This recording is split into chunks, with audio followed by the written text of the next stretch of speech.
Resetting your budget in YNAB budget allows you to start fresh with a clean slate while retaining your account connections and historical data. Here's how to reset your budget in YNAB. Backup data. Before resetting your budget, ensure you have a backup of your current data.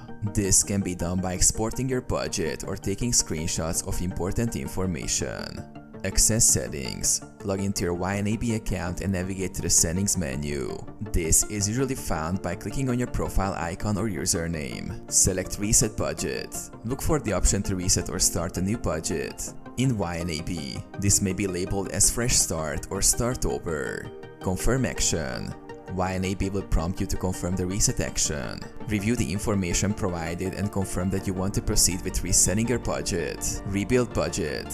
After resetting your budget, you will need to rebuild your categories, goals, and budget allocations from scratch. Take this opportunity to reassess your financial priorities and set up your budget according to your current needs and goals. Import transactions. If you have account connections set up, YNAB will automatically import your transactions into your new budget. Review and categorize these transactions to ensure your budget is up to date.